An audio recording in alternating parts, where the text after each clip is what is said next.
Hello everyone, ఈరోజు మనము చాలా ఈజీ క్విక్ రెసిపీ నేర్చుకుందాము. ఏంటది? కొత్తిమీర chutney. Okay, coriander chutney or కొత్తిమీర చట్నీ. చెప్తుంటేనే నాకు నోట్లో నీళ్ళు వచ్చేస్తున్నాయి. I love this chutney. అసలు ఎలా ఉంటుందంటే అలా ఉంటుంది, నేను చెప్పలేను. మీరు ట్రై చేసి టేస్ట్ చేసి నాకు చెప్పాలి. ఓకే, సో దానికి కావాల్సిన ఇంగ్రీడియంట్స్ ఏంటి, కుకింగ్ మెథడ్ ఏంటి అన్నీ చూసేసుకుందాం. ఓకేనా? కొత్తిమీర పచ్చడికి కావాల్సిన పదార్థాలు: ఒక హాఫ్ నిమ్మకాయ, మనం చేసే క్వాంటిటీకి హాఫ్ నిమ్మకాయ సరిపోతుంది. 2 పచ్చిమిరపకాయలు చాలు, ఎందుకంటే ఇది మరి ఓవర్ స్పైసీగా ఏమి ఉండకూడదు. అయినా మీకు నచ్చితే మీరు వేసుకోవచ్చు. ఒక బౌల్ నిండా కొత్తిమీర, కావలసినంత ఉప్పు. సో ఈరోజు మనము కొత్తిమీర పచ్చడి చేసుకుందాము. కొత్తిమీర పచ్చడిలో చాలా రకాలు ఉన్నాయి. కొత్తిమీర ఊరగాయ ఉంది, కొత్తిమీర అదేంటి ఇన్స్టెంట్ పిక్కులు ఉంది, అంటే ఒక నెల రోజులకు ఉండే పిక్కులు ఉంది, రోటి పచ్చడి ఉంది, చాలా ఉన్నాయి. కానీ ఈ కొత్తిమీర పచ్చడి ఏంటి అని అంటే, మేము ఎప్పుడైనా ఏదైనా స్నాక్ ఐటెం చేసుకుంటే దాని పక్కన కెచప్ అనేది చాలా కామన్ కదా, టొమాటో కెచప్ లేకపోతే చిల్లీ సాస్ ఇవన్నీ కామన్. సో అందుకని కొంచెం ఇది ఫ్రెష్గా అప్పటికప్పుడు చేసుకుంటే ఆ ఫ్రెష్నెస్ మూలన చాలా మంచి టేస్ట్ ఉంటుంది. భలే అండ్ వెరీ ఈజీ, అసలు ఈజీగా జరిగిపోతుంది. సో ఈ సింపుల్ చట్నీకి కావాల్సింది ఒక కప్పు కొత్తిమీర మనం కడిగి కట్ చేసుకోవాలి. నేను ఏం చేస్తున్నానంటే, రఫ్గా చాప్ చేయండి, మిక్సీలో ఎలాగో ఇది అయిపోతుంది కాబట్టి రఫ్గా చాప్ చేసుకోండి. కొత్తిమీర అంతా దీనిలో వేసేయండి. కొత్తిమీర is very good for health, C vitamin. Okay, so చాలా మంచిది. యూజ్ కొత్తిమీర యాజ్ మచ్ యాజ్ పాసిబుల్. దీంట్లో నేను ఇందాక కూడా చెప్పాను కదా, ఎక్కువ కారం మనము వెయ్యము, అయినా మీకు కావాలంటే మీరు వేసుకోవచ్చు. దీన్ని కూడా నేను ఇలా కట్ చేస్తాను.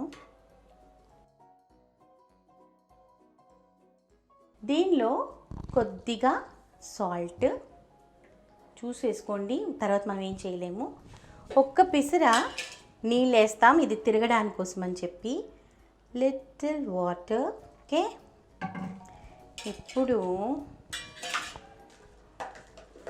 క్లోజ్ చేసుకుందాం. సో మనం మిక్సీ ఆన్ చేసుకుందాం.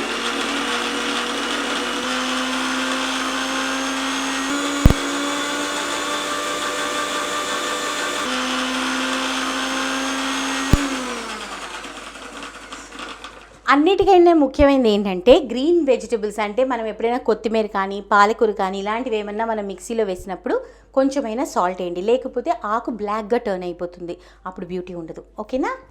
సో ఇది అయిపోయింది. ఎంత మంచి వాసన వస్తుందో, వావ్! ఇప్పుడు దీంట్లో మనము నిమ్మకాయ వేస్తాము. గింజలు తీసేయండి. మీకు ఎంత పులుపు కావలిస్తే అంత పులుపు.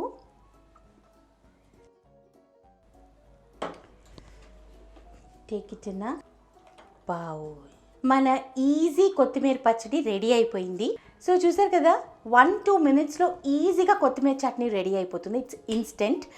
ఎవరైనా గెస్ట్లు వచ్చారు, మన దగ్గర టొమాటో సాస్ అయిపోయింది, లేకపోతే చిల్లీ సాస్ అయిపోయింది, మీరు చీజ్ బాల్స్ వేసారు, లేకపోతే బజ్జీ వేసారు, ఏదైనా వేసారు, యూ డోంట్ హ్యావ్ చట్నీ, బాగోదు. ఏం చేయాలి? టక కొత్తిమీర అందరి ఇళ్లలో ఉంటుంది, మంచిగా వేసేయండి. 2 పచ్చిమిరపకాయలు, అంత ఉప్పు, నిమ్మకాయ వేసుకొని finish, your job is done. So tangy కొత్తిమీర chutney is ready. Try it and please let us know. Subscribe, like, share and do share your feedback.